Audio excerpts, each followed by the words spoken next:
Hello guys, good morning. Pagkagising sa umaga, ito ang ginagawa. Oh, check ko yung aking sugar.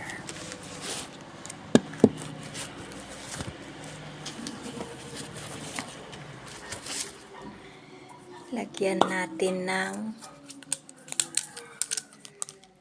karayom.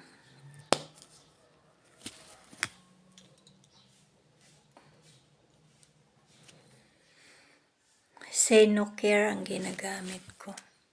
Buksan ito, ilagay sa tanggalin yung, putulin yung para may karayom lalabas. Tapos ilagay natin dito. Dapat sa may, itapat nyo sa dyan yung one. Tapos isara.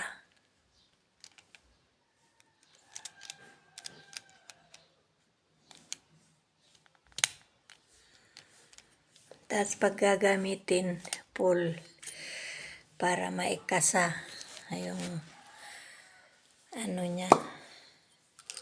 Tapos ito naman yung magbabasa, ilalagay yung sample na blood dito. Ilagay natin sa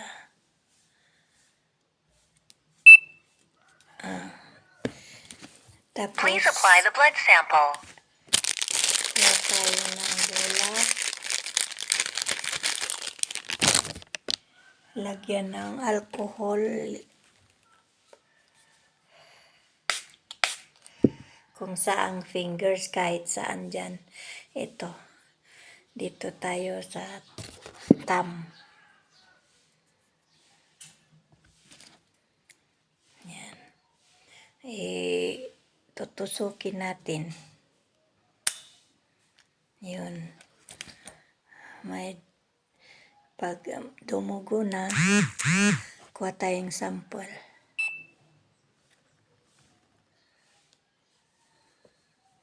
The result is 101 milligram per deciliter.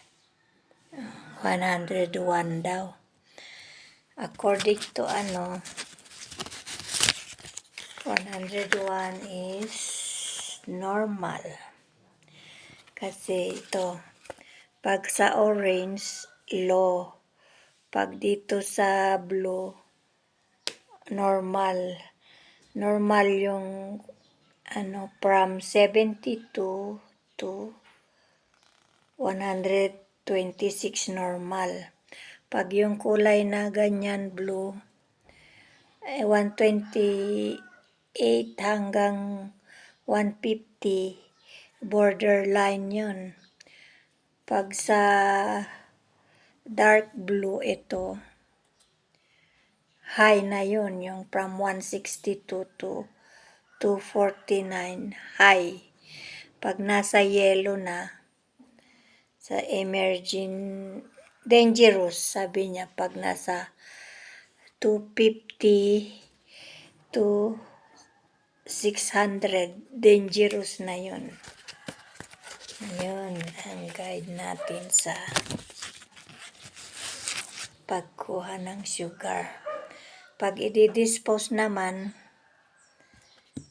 alisin yung bala kasi everyday pinapalitan yan. Tapos ibalik yung dating ito. Yung naputol, itutusok uli. Para pag itapon, hindi matusok yung basurero o yung magtatapon. Ayan. Ayan, i-dispose properly yung ganito. Ginamit nyo.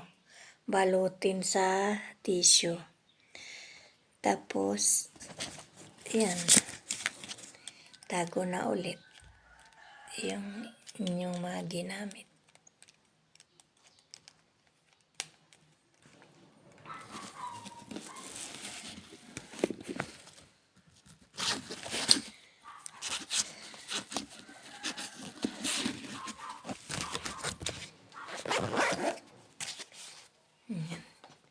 Thank you for watching.